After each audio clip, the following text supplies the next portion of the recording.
574, que fala sobre Jesus e Israel enquanto povo, digamos assim. E a gente pode perceber aí que a acusação de Jesus Cristo por parte de Israel foi completamente por questões religiosas. Né? E por que por questões religiosas? Porque o catecismo apresenta aqui para a gente, número 574, escrito da seguinte forma: desde o princípio do ministério público de Jesus, fariseus e partidários de Herodes, como sacerdotes e escribas, puseram-se de acordo para lhe dar a morte, por alguns dos seus actos, entre eles, né, que está escrito aqui, expulsões de demônios, perdão dos pecados, curas em dia de sábado, interpretação original dos preceitos de pureza legal, o trato familiar, né, a questão de Jesus estar próximo dos publicanos e dos pecadores públicos, e por conta desses atos de Jesus Cristo, algumas pessoas tiveram ele como mal intencionado, né, e também chegaram a dizer que Jesus estava possesso pelo demônio, né? Igual tem aquela passagem que diz, eu não guardo muito bem a localização exata da passagem, mas que diz que algumas pessoas acusaram a Jesus de estar expulsando demônios em nome do próprio demônio, né? E nós bem sabemos que não é assim que funciona. E por conta disso também, Jesus foi acusado de blasfêmia e de falso profetismo, crimes religiosos que a lei castigava com a pena de morte por apedrejamento, como consta aqui no catecismo. E aí, pegando a partir do número 576, nós vamos ver algumas coisas que os fariseus não aceitavam em Jesus Cristo e que acabaram colocando em conflito a relação dele com, com o povo. A primeira coisa é a submissão à lei na integralidade de seus preceitos, né? Porque Jesus parecia não estar submisso à lei, né? E pegando um pouco de uma explicação que o padre Paulo deu numa das aulas dele, ele explica que por que Jesus parece não estar submisso à lei? Porque, na verdade, Jesus é o próprio legislador, né? E, como está escrito também, ele disse que não veio para abolir a lei, mas para aperfeiçoá-la. E aí, por conta disso, né, de seguir a lei, digamos assim, na integralidade, Jesus, né, na verdade, não seguirá a lei na integralidade, né? A questão do comportamento de Jesus Cristo, da forma como ele agia, né? As pessoas lá, os fariseus, o povo da época, começou a ver Jesus como alguém, poxa, parece que ele não está submisso à lei. Então, se ele não está submisso à lei, ele está cometendo um crime. Mas por quê? Eles pensavam assim, porque para os judeus na época, Jesus não era o filho de Deus. Eles aceitavam Jesus Cristo apenas como um rabino, como um mestre da lei, mas não como a própria lei, digamos assim, né? Essa foi a primeira coisa. E a segunda coisa também é a centralidade do templo como lugar santo, onde Deus habita de forma privilegiada. E o que isso significa? Para os judeus, parecia que Jesus não respeitava o templo como um lugar santo. Mas, na verdade, é o contrário, porque Jesus reconheceu o templo como um lugar santo, como um lugar sagrado, um lugar onde Deus habita. Tanto é que, durante a vida oculta de Jesus Cristo, né, os 33 anos, desde o seu nascimento até o início de sua vida pública, Jesus Cristo frequentava o templo, pelo menos uma vez no ano, que era na ocasião da Páscoa. E ele também, quando completou seus 12 anos de idade, se não me engano, ele foi ao templo e aí foi ao templo para poder estar perto de Deus. E foi quando aconteceu de ele explicar, né? Nossa Senhora ficou preocupada com ele, que ele estava no templo e tudo mais, e tinha sumido. E eles não sabiam, Nossa Senhora nem São José sabiam onde que Jesus estava. E aí ele explica que estava na casa do Pai, né? Porque foi para isso que ele veio, para cumprir os preceitos do Pai. por que os judeus achavam que Jesus não aceitava o templo como o centro, né, de tudo? Porque, na verdade, Jesus Cristo é o próprio templo. Ele não está recusando o templo físico, aquele templo que as pessoas frequentam. Ele apenas reconhece que o próprio corpo dele é a morada de Deus. Jesus Cristo é o novo templo que veio até nós enviado por Deus. E outra coisa também, o terceiro ponto, que os fariseus não aceitavam em Jesus, tem a ver com a fé no Deus único, cuja glória nenhum homem pode partilhar. Mas o que isso significa? Para os judeus, era um absurdo Jesus se apresentar como filho de Deus, porque, segundo esse ponto aqui da lei, esse terceiro ponto, Deus é único e a glória dele nenhum homem pode partilhar. E Jesus Cristo era um homem. Ele nasceu, assim como todo mundo, viveu uma vida normal, digamos assim, no meio da humanidade. Né? Olhando para ele assim, a gente não poderia falar que esse homem é o filho de Deus, simplesmente pela aparência dele, né? Porque até na própria Bíblia diz que a aparência de Jesus Cristo é uma aparência normal. E então os judeus tinham aquilo como um absurdo, de ouvir Jesus se colocando como filho de Deus. Para eles, Jesus estava blasfemando contra Deus. E eu fiz uma outra anotação aqui, que eu acho importante passar para vocês também, que o padre Paulo Ricardo fala uma passagem interessante sobre Santa Edith Stein. E Santa Edith Stein se converteu, né, do judaísmo e passou ao catolicismo. Inclusive, se eu peço a vocês aí que caso eu fale alguma coisa aqui que não esteja completamente certa, vocês podem abrir o microfone aí e me corrigir. E Santa Edith Stein teve esse processo de conversão e um belo dia, já depois de convertida e tudo mais, ela foi passar um tempo com a mãe dela. E a família dela toda ainda era judia. E por ocasião da visita à mãe dela, ela foi com ela até um templo dos judeus.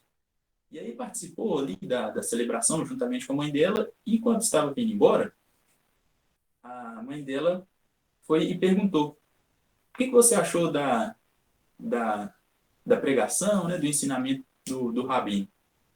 E Santa Edith Stein falou que foi muito bom, que foi uma pregação muito boa, um ensinamento muito proveitoso. E a mãe dela perguntou: então significa que nós judeus não somos tão ruins assim? E Santa Edith Stein respondeu para ela que ela não havia se convertido ao catolicismo para desprezar as raízes judaicas da família dela. E, na verdade, ela se converteu ao catolicismo porque viu em Jesus a realização de tudo aquilo que o povo judeu esperava. Ou seja, Jesus Cristo, né, remetendo àquela fala anterior dele, ele não veio para abolir a lei, mas sim para aperfeiçoá-la.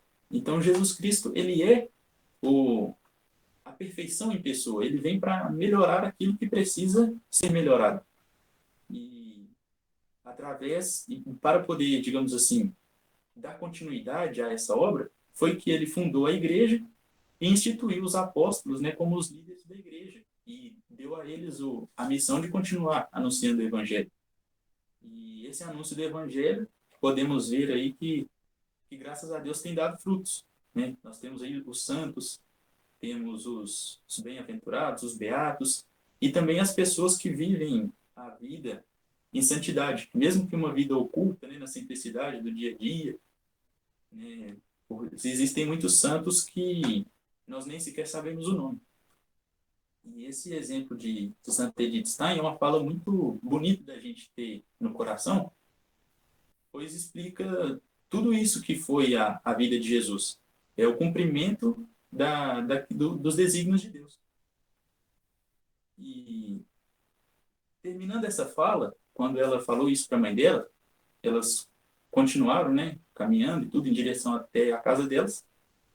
E depois de um longo silêncio, a mãe dela perguntou: mas se Jesus era um homem bom, por que ele se fez filho de Deus? Ou seja, os judeus até hoje não conseguem entender, não conseguem aceitar essa natureza divina de Jesus.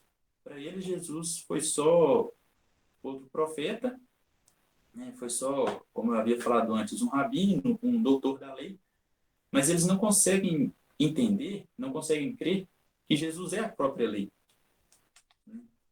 Mas nós cristãos sabemos que é o contrário, que Jesus é a lei, é filho de Deus, e é nisso que se baseia a nossa fé. E aí, já pegando no número 577, que fala sobre Jesus e a lei. Eu vou ler aqui um pedacinho do catecismo, que fala o seguinte, no número 577. Jesus fez uma solene advertência no início do Sermão da Montanha, ao apresentar a lei dada por Deus no Sinai, quando da primeira aliança à luz da graça da nova aliança. Não penseis que vim revogar a lei ou os profetas. Não vim revogá-los, mas levá-los à perfeição.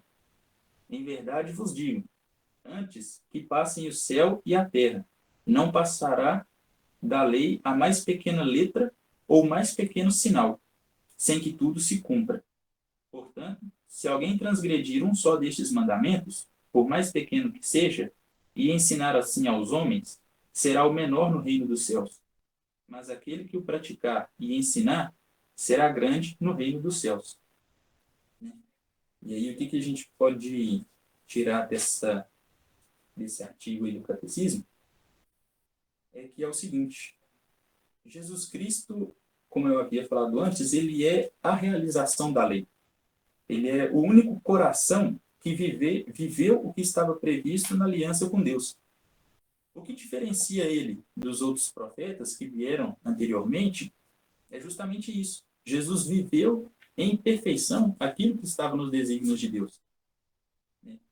E Jesus, ele é o Deus que se fez homem para cumprir e levar às últimas consequências tudo o que estava previsto. Tudo que estava previsto no Antigo Testamento. Né? E ninguém fez isso, somente Jesus. Isso foi o que diferenciou ele dos profetas que vieram anteriormente, diferenciou ele das outras pessoas. Mas, como eu havia dito antes também, Jesus era para os judeus apenas um rabino, apenas um mestre da lei.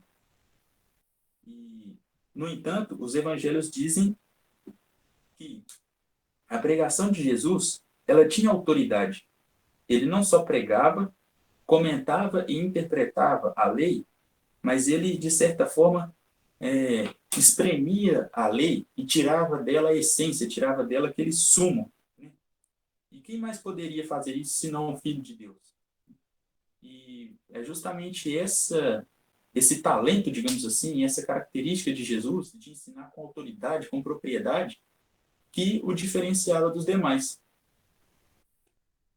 E agora, passando ao número, esse número 577, né, eu trouxe ele também para explicar sobre o primeiro ponto, né, daquelas três coisas que os fariseus não aceitavam em Jesus, que é a submissão à lei, a integralidade de seus preceitos, a centralidade do templo como lugar santo e a fé no Deus único, cuja glória nenhum homem pode partilhar. Essa primeira explicação foi a respeito do primeiro ponto, Jesus e a lei.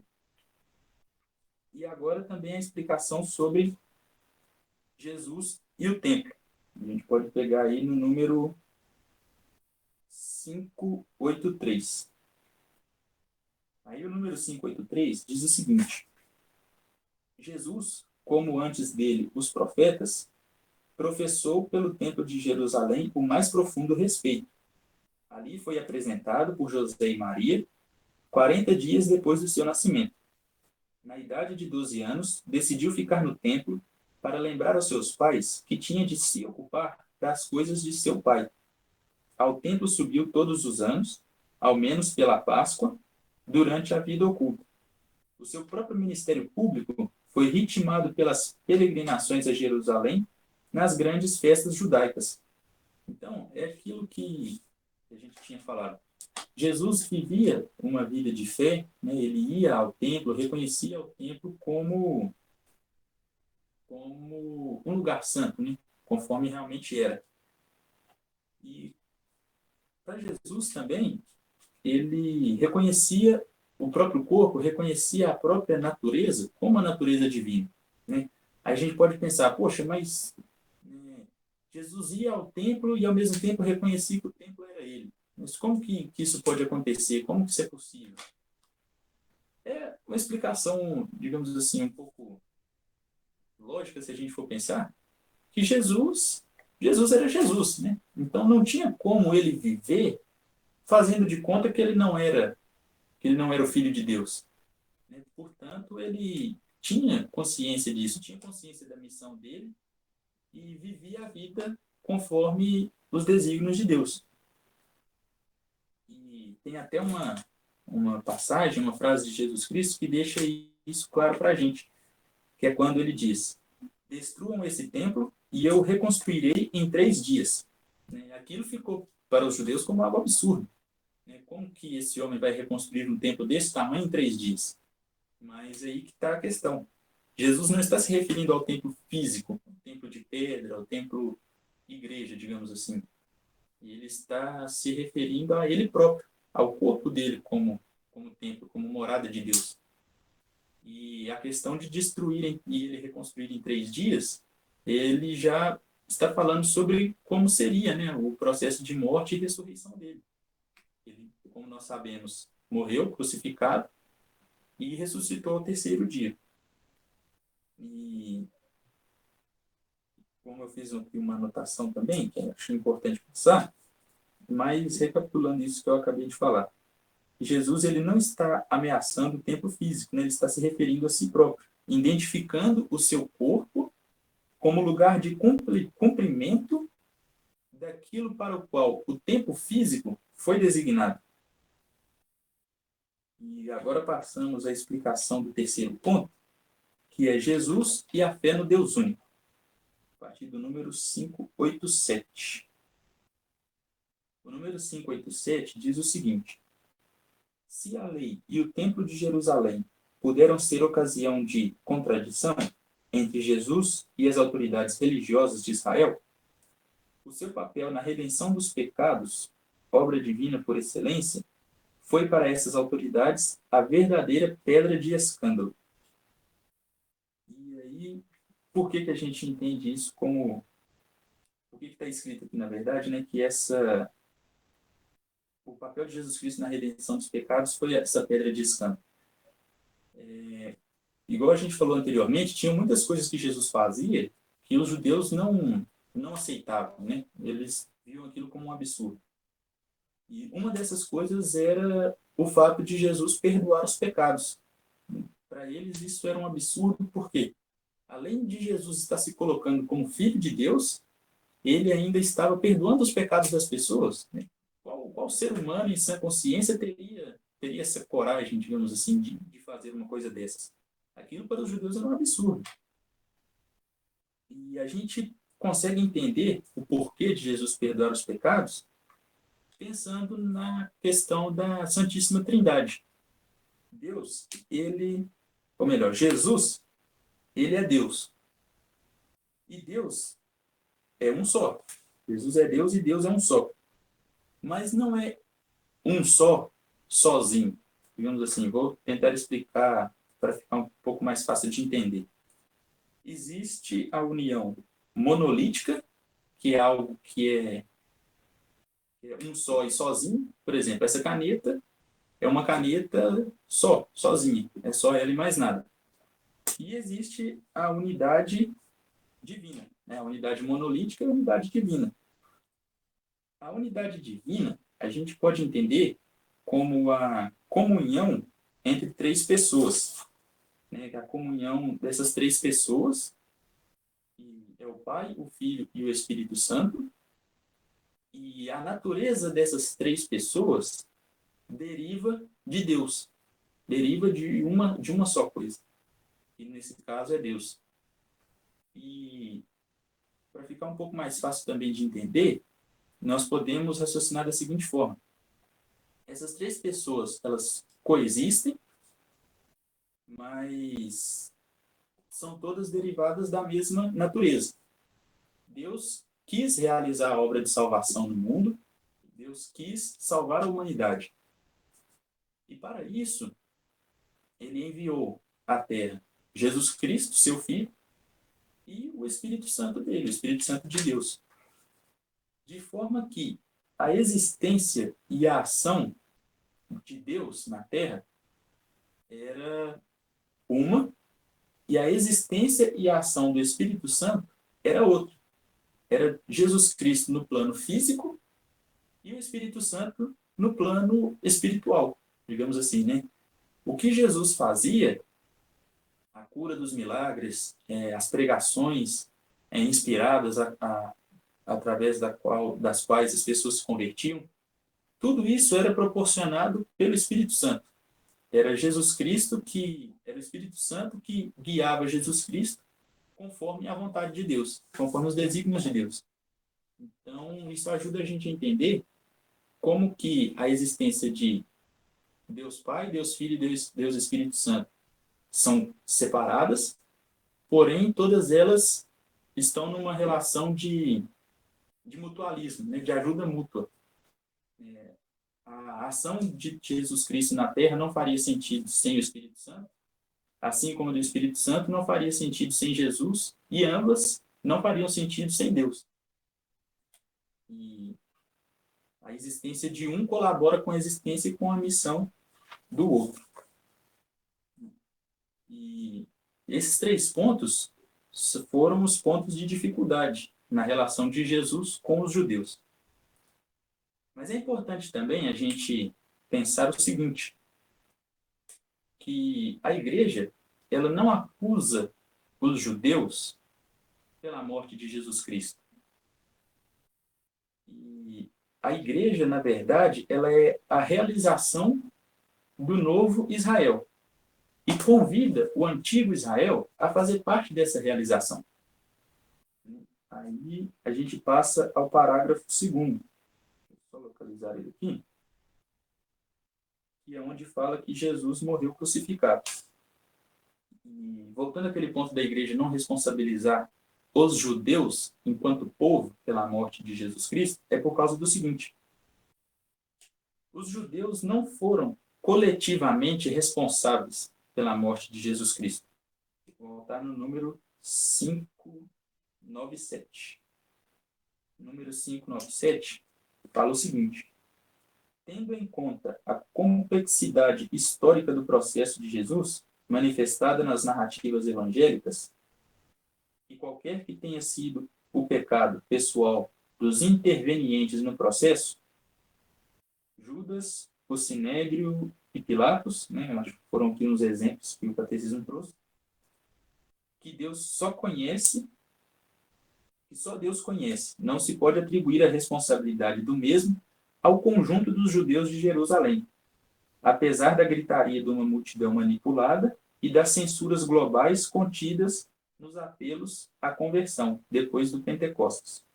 E o que isso quer dizer? De maneira simplificada, a igreja diz o seguinte: alguns judeus, enquanto pessoa, alguns judeus individuais, tiveram responsabilidade direta na morte de Jesus Cristo.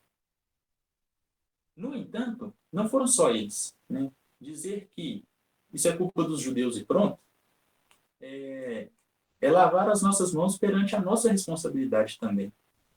Porque todos os pecadores têm influência, têm responsabilidade direta na morte de Jesus Cristo.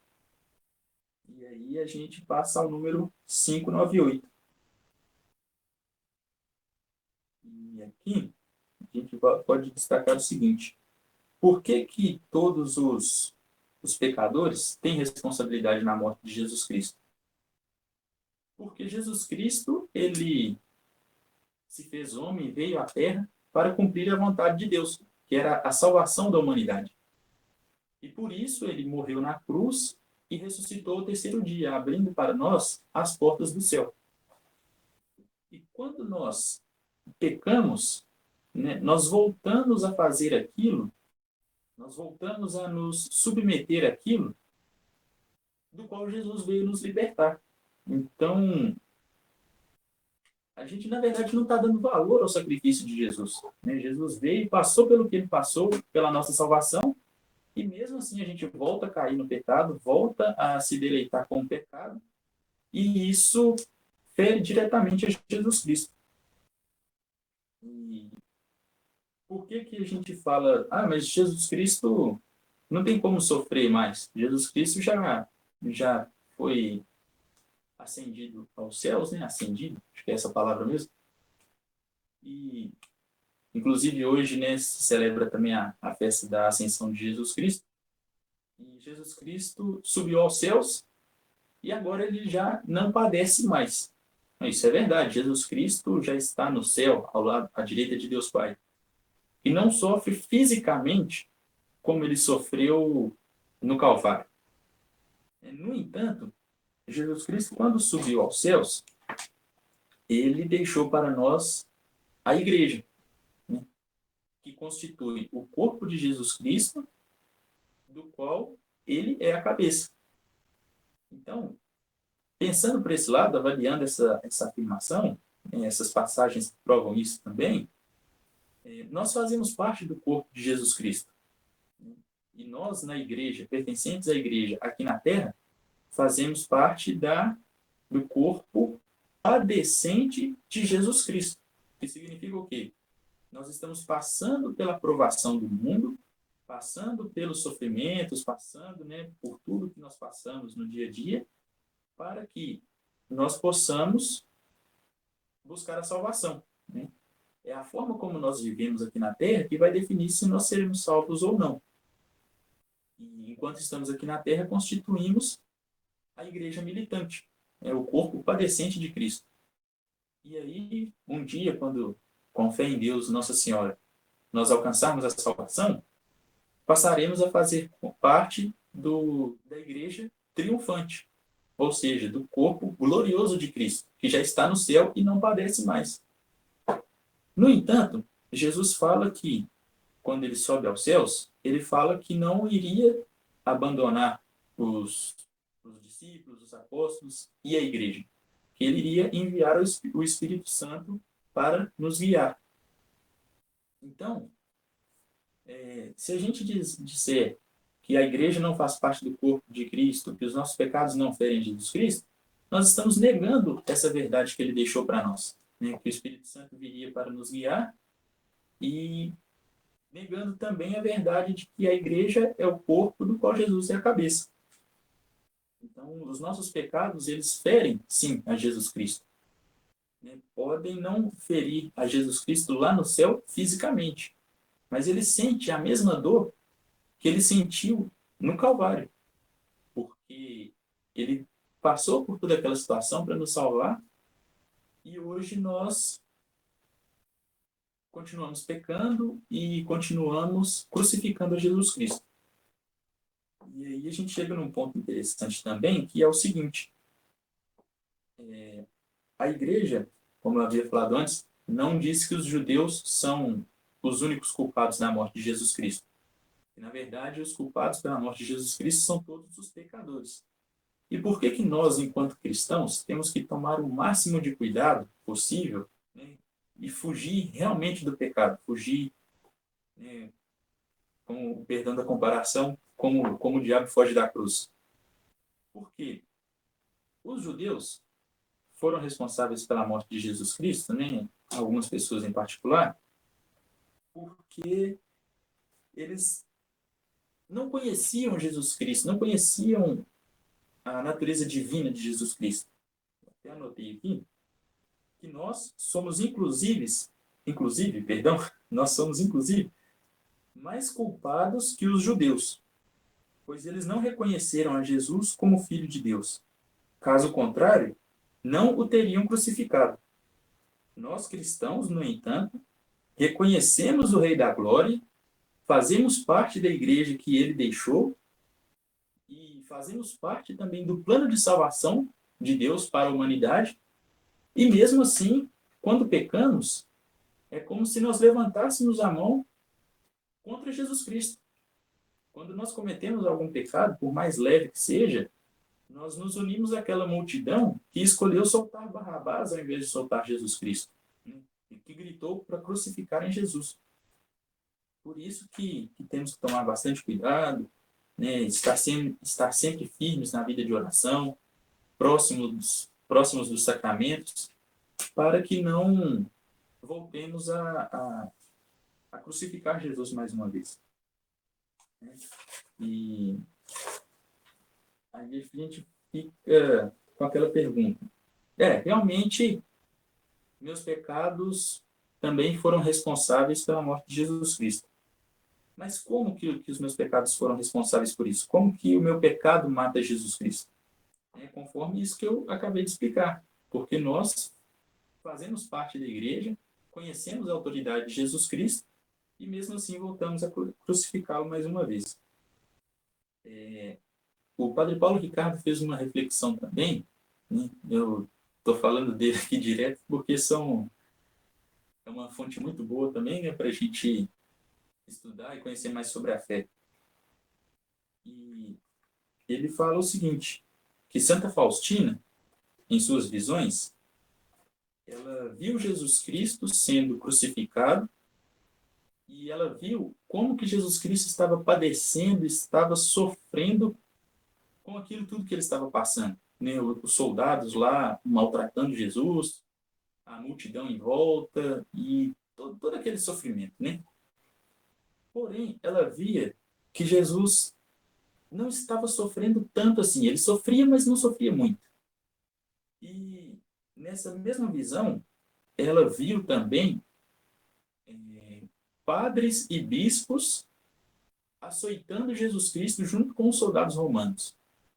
E a partir do momento que isso começa a acontecer, os padres e os bispos açoitando Jesus Cristo, o sofrimento de Jesus aumenta muito, aumenta significativamente, porque são os membros da própria igreja pecando contra Jesus Cristo.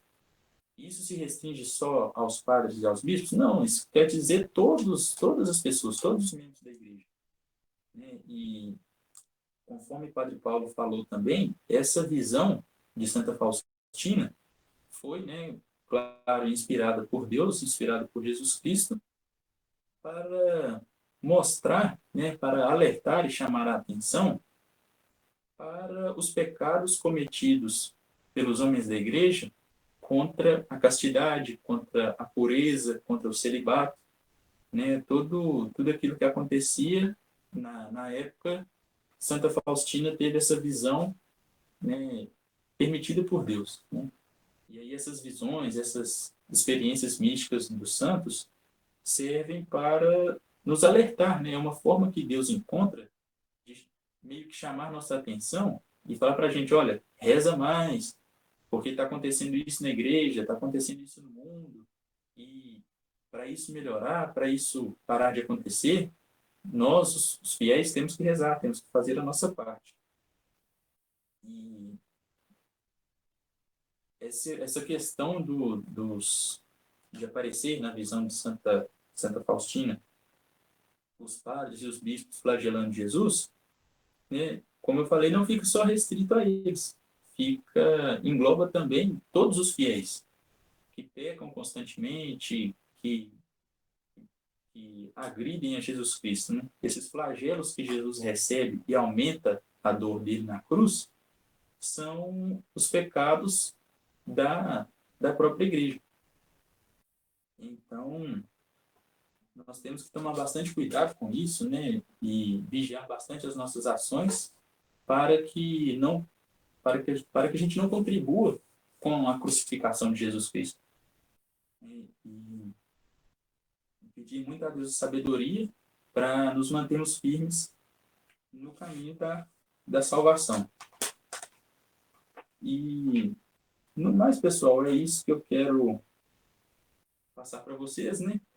Esse artigo 4º que fala que Jesus Cristo padeceu sob Pôncio Pilatos, foi crucificado, morto e sepultado.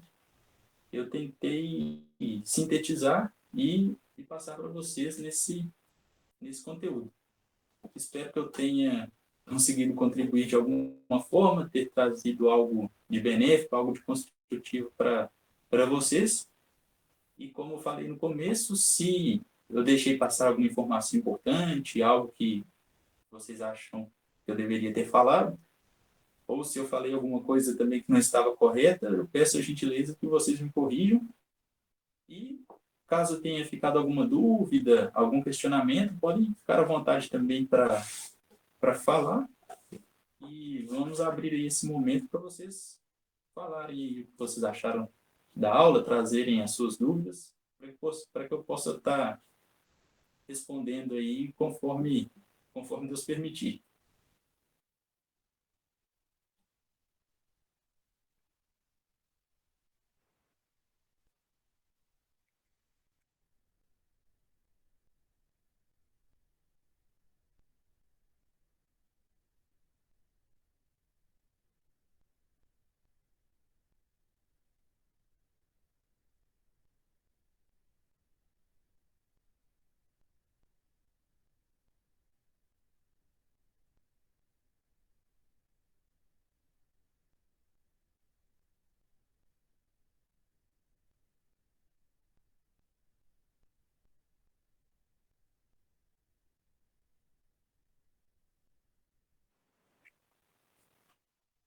Parece que ninguém ficou com dúvida, não.